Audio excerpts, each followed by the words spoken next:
has really risen as a hub for independent development studios in recent years, earning a lot of awards and investment money, but this was not the case prior to the 2010s. That didn't stop Santiago-based brothers Andres Carlos and Edmundo Bordeo from aspiring to create their own game in the early 2000s, working under the name Ace Team. Like many first attempts though, their project called Xenozoic Shattered Land was just too ambitious, so two of the brothers had to work at nearby Wanako Games for 4 years, contributing to such exciting titles as Polar Tubing, Evergirl, and Tornado Jackie. Other than 2006's Assault Heroes, the Bordeos likely didn't find this work creatively stimulating, so it was time to get the band back together. On a mission from God. Moving from the Lithtech Jupiter engine to idTech 4, then to Source, Ace Team presented a demo of their title to Source's owner, Valve. Valve was impressed enough by these dedicated young Chileans to issue a license for Source, and on April 21, 2009, released the game through Valve's relatively young third-party hosting service, Steam. My name is Harvey Bodega, and welcome to Zeno Clash. As a 2009 indie game, Zeno Clash looks like a 2009 indie game, with somewhat limited scope, lower fidelity textures, and some stilted animations. While the lip syncing is solid, the static skyboxes are great, some animations show a lot of character, and the environments are incredibly detailed, the visuals are unlikely to blow anyone away, technically. Where Ace Team really punched way above their weight class, though, is in creativity and art design. I have to gush about the game world, retaining the name Xenozoic. It's incredibly unique and seems to have an entirely distinct society, culture, and biosphere. Despite it being clear that civilization here has a long history, with metal buried in the desert, a derelict watchtower on the edge of a wasteland, and an ancient temple covered in hieroglyphics, clans have settled into sharing a stone city called Halstedum, each having their own leader.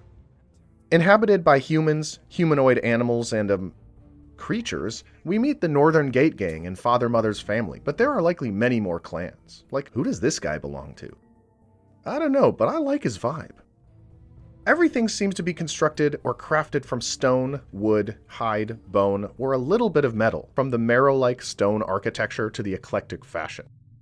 This lady wears a rice hat, flowy cloth garment, and one high-heeled boot like an avant-garde ninja, while this woman looks like a pathologic herb bride with long horns, a netting skirt, and some sort of rib cage top. This guy wears goggles, shoulder harness, and jockstrap like a sadomasochistic fighter pilot or the average GMC Sierra driver. Technology is comprised of these same materials, seeming to have the most advancement in either protection or combat. We have a giant stone gate able to be raised by a pulley, a clockwork door, and a variety of weaponry recognizable in function but not construction. Pistols made from bones and fish, human skull bombs, and a 2-shot crossbow launching concussive shrunken heads. Everything seems to imply Xenozoic is a violent place. Assuming the unlikely possibility that clans don't war with one another, the environments themselves are incredibly hostile. While the flora is mostly comprised of trees and ferns, there are gaping mouth plants, savage spiny tendrils, and carnivorous vines growing in the sewers that look as if they bully Rick Moranis. Oh, cut the crap! Bring on the meat! Okay. Wildlife may have crabs, squirrels, rabbits, and tameable zigzagging dog creatures, but the jungle hosts puking dinosaur chickens and aggressive flying beetles, while the desert has enormous giraffe drowsy creatures and flesh-eating worms. Don't even get me started on the ocean. If it has shit like this, I don't want anything to do with it. A violent, unorganized society of exiles lives in the forest called the Corwids of the Free. People generally regarded as insane due to their violent, compulsive behavior and their being free in the sense of ignoring ethical, emotional, physical, or psychological limitations. It's hard out there, but despite the hostile world, there seems to be some room for art, like carvings in rock, these humidifier devices with legs like human limbs, and some device in the bar that looks as if H.R. Giger designed it. The cuisine is comprised of healing orange fruit, animals such as rabbits, and onions, while beverages seem to include alcoholic rooster blood. Let me emphasize, this world is fascinating. It feels Neolithic. The name of the game world, Xenozoic, hints at this, with the prefix Xeno meaning alien, and the suffix zoic meaning relating to animals or an ancient geological era.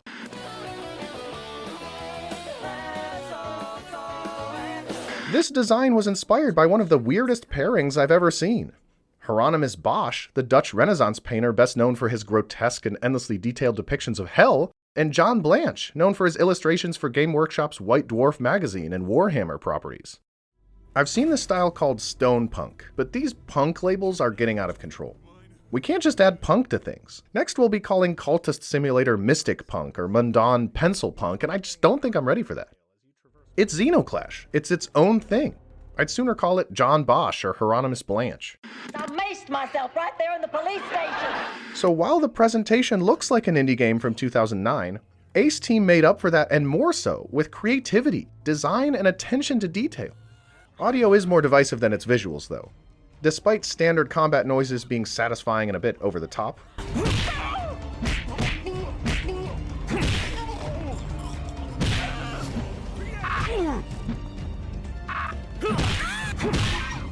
voice acting earned Zeno Clash a lot of criticism.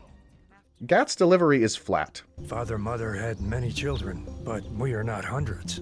This woman who looks like Yzma has the worst American Southern accent I've ever heard. Are you crazy? Point that thing somewhere else. And Deidre's actress was replaced entirely for the 2010 Xbox 360 Ultimate Edition due to criticism. They just have to follow the trail of dead animals to find us now. Let's get out of here. They just have to follow the trail of dead animals to find us now. Let's get out of here. Casting for a Chilean indie studio releasing a fully voiced game in English has to be difficult. But you know what? I think it's great, and I think the criticism is wrong. Gat has that same deadpan magic as Neo from The Matrix to me. If you stay with me, they might hunt you down too. Is it bad? Probably, but that's why it's going to work. Accidentally, this is the second video in a row with a Keanu reference. Maybe I can sneak in another Harry Potter too. I'll fight you! Deidre has this meek, unsure delivery that I like much better than the actress they replaced her with in the Ultimate Edition. It's just that sometimes I feel we're just walking in a straight line, like Oximeter, and... No, wait! This dude sounds like an anime villain. You have a powerful family, Gat. They offer a handsome reward for your head. Father Mother's whiny double speech is creepy and discordant. He didn't know. But why are you here? And the callouts of characters in combat, like, or, are over the top and fun, and this actress didn't even speak English. These two characters having the same voice isn't great. There are any more skills and you will be ready. We must go back to the real world. And Yzma is undeniably bad. He wants you to follow him. But I'm going to defend the voice acting and say it's pretty dang good. Music is comprised entirely by now longtime Ace Team partner Patricio Meneses, and it's solid with rousing combat music.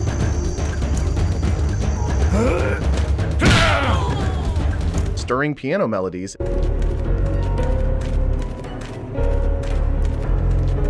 and bouncy rhythms.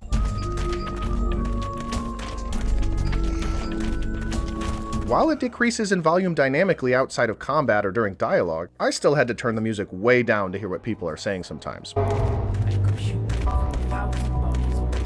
But it's a solid, above-average video game score. Overall, visually and audio-wise, presentation is solidly done with some unrefined aspects, but incredibly designed, captivating, and fun. So I've gone on and on about the sights and sounds of Xenozoic, but how you interact with this enchanting world is by beating the shit out of everything. Zeno Clash is about learning a foreign culture by punching everyone in the zip code. Ace Team described the gameplay as Dark Messiah meets Double Dragon, combining aspects of classic fighting games, visceral first-person combat, and a powerful kick. The classic fighting influence can be seen clearly in the traditional introductory animations at the beginning of combat stages. It almost feels like you could cut in a snappy one-liner like Mortal Kombat. You been rolling in trash? Respect me, human. I'm serious, you smell awful. There's a level select, and if you die, you just restart the specific fight you're in. Attacks also inherit the fighting game DNA of each button doing something simple, while combining abilities results in different actions. So you have a quick, weaker attack and a slow, strong one. You can dodge, run, and block. Simple enough, but backwards and strong powers up a lunging punch. Block then quick performs a counterattack if timed properly. Run and quick gives the people's elbow. Dodge then quick attack is to duck and weave. You get the idea. You can lock on to a specific enemy to focus the camera and movement on them. And hitting the same enemy enough times in a row will stun them, allowing you to smash their face into your knee or toss them aside, which is absurdly satisfying. In addition to melee, there are ranged weapons and a grenade, some for specific set pieces while others can be picked up in standard combat. While these are fun, transitioning from ranged to melee has some issues. If an enemy hits you with your ranged weapons out, you'll often stagger and drop them, so you want them out of your hands by the time someone is close. To do this, you can lock onto an enemy, which stores your weapons on your back. But if you stun and throw the enemy you're fighting, it automatically disengages from them. This takes your weapons back out, making you vulnerable to another enemy knocking them out of your hands. The alternative is to throw your ranged weapons, but you have to do this deceptively early due to its long animation, and hitting an enemy with weapons mostly does nothing. This isn't a huge deal, as Zeno Clash is openly a first-person fighting game with shooter elements, but there is a clear intention to add variety in between beat-em-up sections. You fight a few dudes, then shoot dinosaur chickens. Punch some crazy people, then take on a mini-boss, you see what I mean? We have designated shooting sections, mini-bosses, full boss battles, and a few stages at the world's end, and I'll discuss each briefly. The shooting set pieces are fine, working as intended outside of melee combat. While perfectly serviceable, they're just less exciting than beat-em-up sections. Mini-bosses are odd, mostly these big guys that only take damage from heavy melee weapons. These have a slow attack speed, are easily blocked, and can be knocked out of your hands. The tactic is to circle big enemies trying to hit their side or back so they won't block everything, but this is tedious at best and frustrating at worst. There is one other mini-boss that deals no damage but keeps all standard enemies from dying as long as he's alive, and this one is really good. As for full boss battles, I'll be vague outside of the spoilers section, but to summarize, they're below average and very easy. Lastly, we have our few stages at the world's end, which are visually awesome, but are repetitive and underwhelming mechanically. You're locked into using this one weapon against enemies with really cool design and behavior, but it just drags on a little long for me. I can see the thought behind all these stages meant to break up standard combat, but I'll be honest, I didn't want the variety. I've gone on about the negatives of Zeno Clash's gameplay because I'm talking about everything other than the standard melee brawl. Every attack feels weighty, enemies flinch as you strike them, and every successful attack is way more fulfilling than it has any right to be. The ragdolling is incredible. You'll throw some enemy backwards, then kick them and they'll be flopping around. You're beating up some person wearing, a metal toilet seat and send them rolling across the stage. If this had different music and sound effects, it would be a comedy.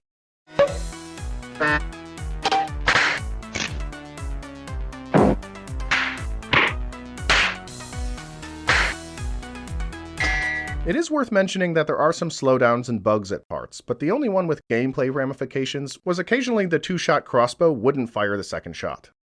So while there are some underwhelming stages and a few performance hiccups, the group combat stages are incredible.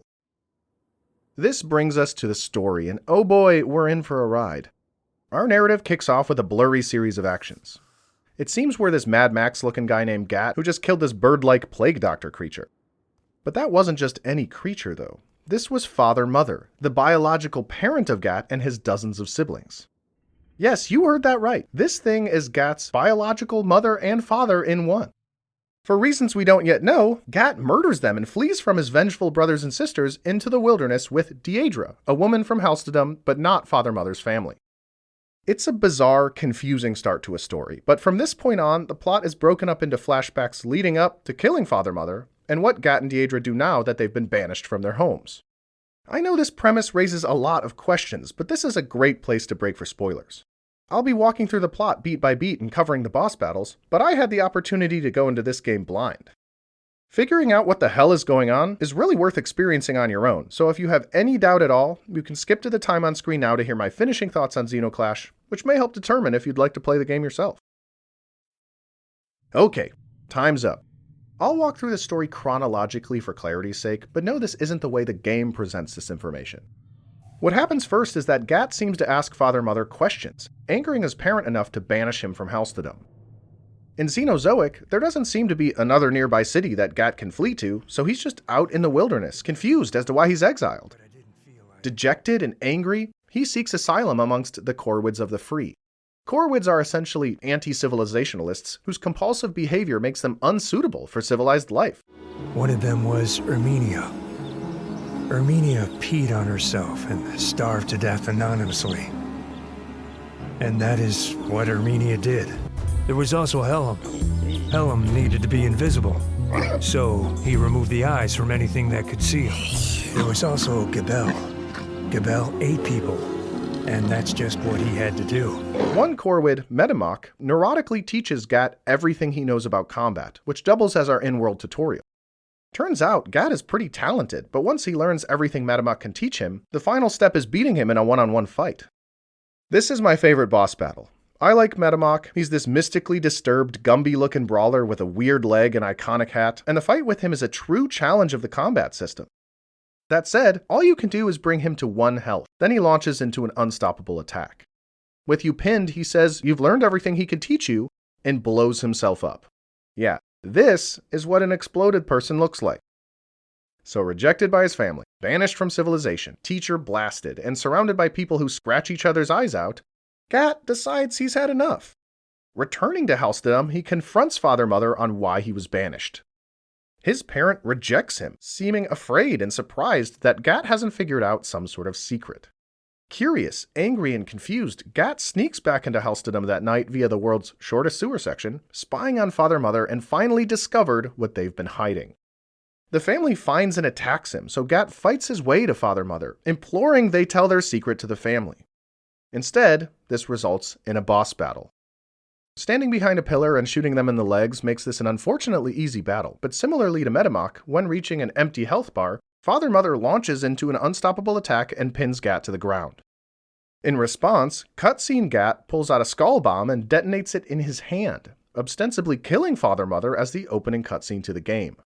After coming to, Gat apparently only has a rash and escapes Helstedom into the wilderness, this time with Deidre in tow. They really don't have a plan, but to be safe, they need to be further from Helstedom to avoid Gat's vengeful brothers and sisters. Fleeing out of the forest filled with corvids and vicious wildlife and into the desert, gigantic creatures loom and flesh-eating worms jump. It sucks, but I like this tender moment between Deidre and Gat. Their connection is subtle and caring, hints at romance, but makes clear the respect and affection for one another. That said, the first thing I thought was that Gat should be impaled on her horn, but apparently she took them off. After gathering some rabbits to eat, Gat finds a bizarre person wearing a crab pointing a rifle at Deidre's head. I may be blind, but I know I'm aiming at her brain.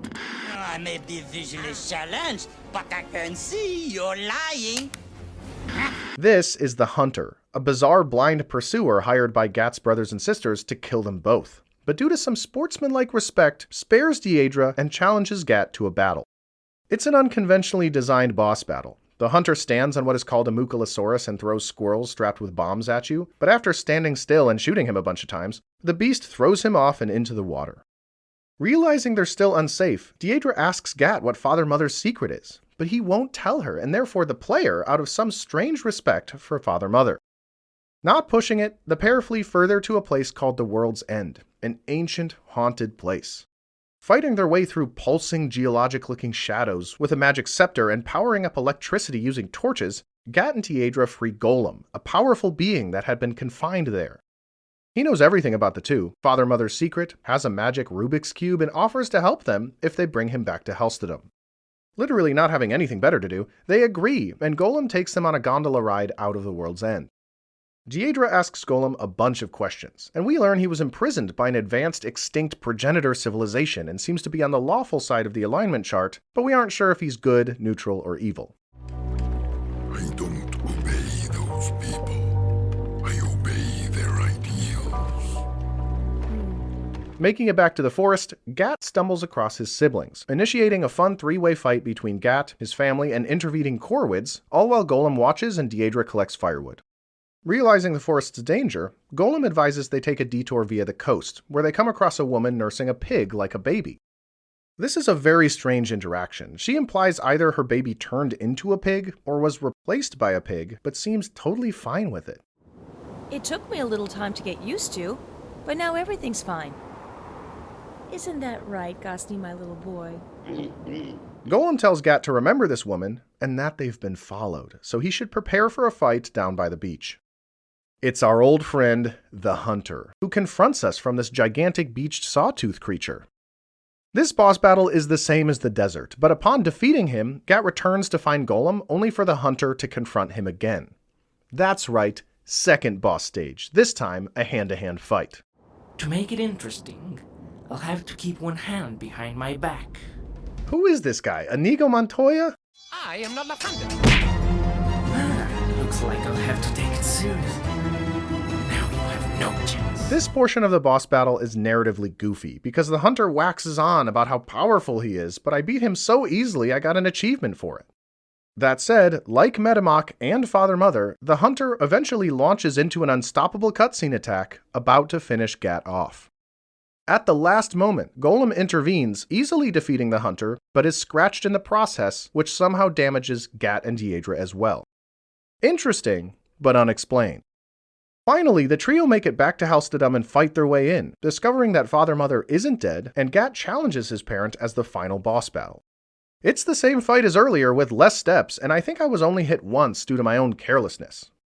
Through some very easy gameplay, Gat eventually defeats Father Mother, who, lying defeated, suddenly jumps up in a cutscene and hits Gat with a hammer that hadn't been there the whole fight. He approaches, about to finish Gat once and for all, when Golem breaks one of his own fingers, which damages Father Mother, Deidre, and Gat. This gives Gat an opportunity to get up and hit Father Mother with the hammer, who collapses. You could either tell my secret or destroy me. I'm glad you didn't tell my secret. I'm not going to tell. And I'm not going to kill you either. I do consider you my father and mother. You just have to stop doing what you do. Jeez, thankfully, Golem finally tells us the secret that has been hidden from us this whole game. Father Mother isn't the single reproducing parent of all these different siblings, rather a male creature who steals babies and replaces them with animals. Look at this though, when Father Mother steals that lady's baby and replaces it with a pig, he gives her a little boop. Adorable. Golem continues, saying, You have been linked by a fake bond, but I have come to bring you the truth, and you will be linked in a form that no one can break. With this, he finishes his magic Rubik's Cube, and zooming very far away, a being also with a cube that looks a lot like Golem is shown watching these events through a telescope. With that, our credits roll. So there's the story. Let me share some thoughts on it. I'm going to start with the parts that I think are bad and work my way up to those that I think are good, because there are aspects all over the map here. On the bad side, having boss battles be so easy only to lose in the cutscene is either bad game design or poor writing, and this happening 4 out of the 5 boss battles is ridiculous. They didn't change the plot particularly, it's just annoying and my least favorite part of the story. On to the World's End, a series of stages I consider to be below average. I already mentioned not preferring the gameplay here, but it's also the only setting that feels out of place. I've already gushed over it, but Xenozoic up until this point has been a ridiculous but grounded world. There's a specific civilization, culture, and wildlife, but the heavily supernatural, almost sci-fi fantasy setting of the World's End feels off. On to notes I'm neutral on, where I'd put the ending. I really can't have too strong of feelings on this. Whatever bullshit Golem is talking about, why damage to him hurts others, who the hell this guy is, the Rubik's Cubes, etc., they very well may be relevant for the sequel and probably belong in that conversation. We don't know the relevance yet, so despite it being bizarre, the jury's still out. Next, I'd say the twist is above average. When they announced Father Mother isn't the biological single parent of all these different humanoids, the first thing I thought was, yeah, duh. Then I had to awkwardly admit that I totally bought this. I mean, there are animal people, an esoteric tribal setting. I don't know how this world works. I just shrugged. Sure. This bird thing self-pollinated and gave birth to a giant hedgehog. It makes sense. I think what was meant to be the reveal where Gat finally understood Father Mother's secret was that Father Mother was feeding babies with a jar of milk, presumably instead of breastfeeding, but I didn't question that at all either. In this weird-ass world, this is a surprisingly grounded, interpersonal twist, nothing spiritual or supernatural about it. It may feel like an anticlimax, but it was a full circle, hiding in plain sight twist that worked on me. Lastly, what I thought was great about Zeno Clash's narrative was the characterization of Deidre and Gat. Despite being highly capable fighters, they're endearingly naive. Take Deidre. She runs after Gat right after he allegedly killed Father Mother and helps him escape. Later, she asks if being a Corwid, people she considers to be crackpots, made him kill Father Mother. So, was it the Corwids who made him kill Father Mother? Was that it? No. This wasn't asked as if it would change her opinion of him. She's already out here, but it's a genuine question. Hey, I know I'm banished with you, but are you a psychotic killer? I think we should just be on the same page. On the boat with Golem, most of the conversation is Deidre asking simple questions as to who he is and what the hell is going on. What is the end of the world? What did you do there? Are they still around? Didn't you try to escape? Do you really know everything about us? What was the problem with Father Mother? Same thing after beating the Hunter the second time. She grills Golem, totally confused as to why anything is anything, to the point she temporarily forgets that Gat nearly died in the cutscene. What happened just now? Where are you going? What's the hurry? What happened? Come on, Gat. We have to follow him. Sorry. That guy almost killed you. It's endearingly human, and he has moments like this too. After the big fight escaping Halsteadum's gate, Deidre asks Gat what his plan is, and he doesn't have one. It's funny you decided to follow me, Deidre, because I wasn't going anywhere. So you were going to wait here? Later, he tells her matter-of-factly about being a Corwood. I was a Corwood of the Free. One of them was Erminia. Erminia peed on herself and starved to death anonymously. There was also Gabel. Gabel ate people. There was also Helm. Helm needed to be invisible, so he removed the eyes from anything that could see him. But hey, don't knock it till you try it. They're not so bad. Later, a Corwood is playing wild music that keeps others from dying, and Gat's almost smirking, admitting he likes the music too. And what are you so happy about? It's the music. It gets to me too. The best example, though, is his relationship with Father Mother. A little heartbreaking and strangely real, his biggest issue with being kicked out of the family is being rejected by his parent. He goes to confront him because his feelings are hurt, and even when the entire family is lined up there to kill him, he doesn't tell the insidious secret of his kidnapper, still considering Father Mother his parent. It's misguided, but deeply human and understandable. Deidre and Gat's voice acting adds to this. Their sort of stunted, less expressive delivery really drives the idea that they're emotionally underdeveloped adults who grew up in a hard society. It's subtle and maybe somewhat unintentional, but I found these human aspects very charming. Look, he has his mind set on headbutting things, and nothing will change his mind about that. But why would he do that? Why not? That's where I'll welcome back our spoiler avoiders for my final story thoughts. Despite my enjoyment of the standard combat mechanics, I was invested in the narrative and eager to learn about Father Mother, Gat's background, and anything to do with the world of Xenozoic. Despite a few moments where it ties with the gameplay annoyingly, the story is a worthy payoff with interest held over for a sequel. This debut title was sent into the world by three brothers who clearly enjoy gaming. They continued to update after release, made character models available in Gary's mod, added free challenge levels, and published a software development kit to make modding easier. Carlos also posted on torrent sites saying he wouldn't remove the illegal downloads of Zeno Clash, but just asked those who enjoyed the game to purchase a copy. This, while almost certainly not changing anyone's mind, attracted the attention of game journalists that admired this endearing request, publishing articles inadvertently resulting in publicity. You can feel the inspiration and passion, and Ace treated their release more as a lover of games than as a bottom-line pushing business. Zeno Clash earned some awards and was an early example of the abilities of Chilean independent developers being widely recognized. A lot of respect, but let's talk my recommendation. Quick reminder, as described in my Ranking Games Covered on the Channel So Far video, that I grade titles in categories, earning them an overall grade, which then lands them in one of my 6 recommendation tiers. I do not recommend to recommended for everyone at the top. Compiling the scores, Zeno Clash earns the spot between Northgard and Paradise Killer in my second highest tier. This means if you like first-person fighting games or beat-em-ups, you should have bought this game yesterday, but I think anyone else with even a passing interest would enjoy it too. While not long, probably 3 to 5 hours your first time, the world design and art style are inspired, the main gameplay mechanics are fun and satisfying, and the story is fascinating. I went in blind to Zeno Clash, and I had so much fun that I consider this game a privilege to stumble across. So at this point, all I can say is thanks to Ace Team, and thank you so much for watching. My name is Harvey Bodega. I hope all is well on your end. See you later. Thanks a lot. This is usually where I'd have a postscript goof or reference, but here's more of a random fact. I made reference to 2 1987 films, really by accident, The Princess Bride and Dinosaurs, a fun-filled trip back in time. One many consider to be a timeless classic, while the other is virtually unknown. In looking these up for snippets, I discovered these were back-to-back performances by Fred Savage, both involving him lying in bed and wearing similar pajamas. This coincidence left me reeling and wondering if the world is both a smaller and scarier place somehow. I just had to share that. So without further ado,